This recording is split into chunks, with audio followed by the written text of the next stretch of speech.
اب ابلیس نے کیا کہا؟ یا اللہ میں کیوں سجدہ کروں گا؟ خلقتنی من نار وخلقتہ من طین، تو نے مجھے آگ سے پیدا کیا اور آدم علیہ السلام کو مٹی سے، انا خیر من، میں ان سے بہتر ہوں۔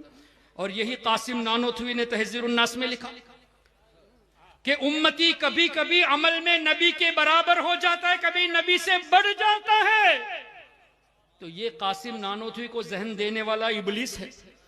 انا خیر من، نبی سے بہتر کہنا یہ ابلیس کا قول ہے۔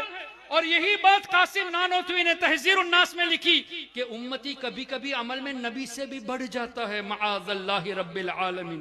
یہ لوگ علماء دیوبند کے صحیح عقیدے کو بتانے میں اور علماء دیوبند کی کتابوں میں جو عبارات ہیں ان عبارات کے صحیح مفہوم اور مطلب کو بتانے میں حد درجے کی خیانت کرتے ہیں۔ یہ بالکل بھی صحیح بات نہیں بتاتے ہیں۔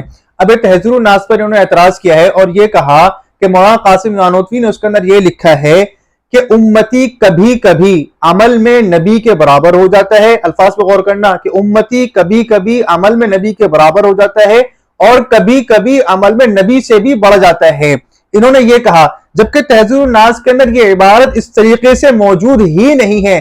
تحذیر الناس میں عبارت کیا ہے پہلے میں وہ آپ کو پڑھ کے بتاتا ہوں، اس کے بعد آپ خود فیصلہ کرنا کہ صحیح کون ہے اور غلط کون ہے۔ تحذیر الناس میں عبارت یہ ہے کہ انبیاء اپنی امت سے اگر ممتاز ہوتے ہیں تو وہ علوم ہی میں ممتاز ہوتے ہیں، یعنی انبیاء کے برابر کا علم کسی کو نہیں ہوتا، اور باقی رہا عمل تو اس میں بسا اوقات بظاہر امتی مساوی ہو جاتے ہیں بلکہ بڑھ جاتے ہیں۔ تو حضرت نے بظاہر کہا، انہوں نے بظاہر کا لفظ ہٹا دیا، جبکہ عبارت کے اندر کیا ہے بظاہر کا لفظ موجود ہے۔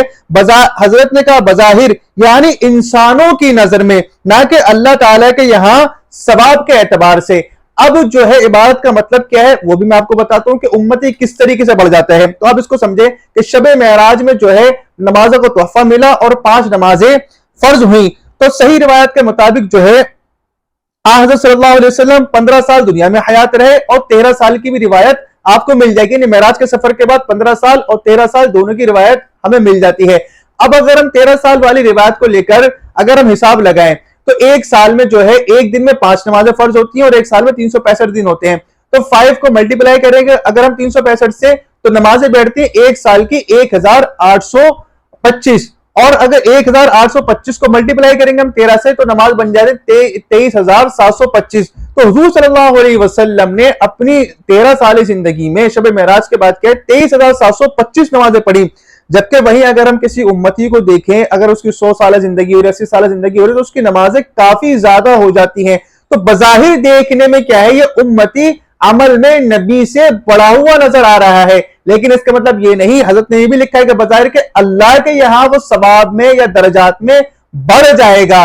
تو آپ مجھے خود کمنٹ کر کے بتائیں کہ نفرت پھیلانے کا کام کون کر رہا ہے اور غلط الزامات علماء دیوبند پر کون لگا رہا ہے۔ اگر یہ صحیح مطلب بتائیں گے تو انہیں معلوم ہے کہ ان کے فرقوں کی دکانیں بند ہو جائیں گی، تو اس لیے آپ کمنٹ کر کے ضرور بتائیں کہ کون صحیح ہے اور کون غلط ہے۔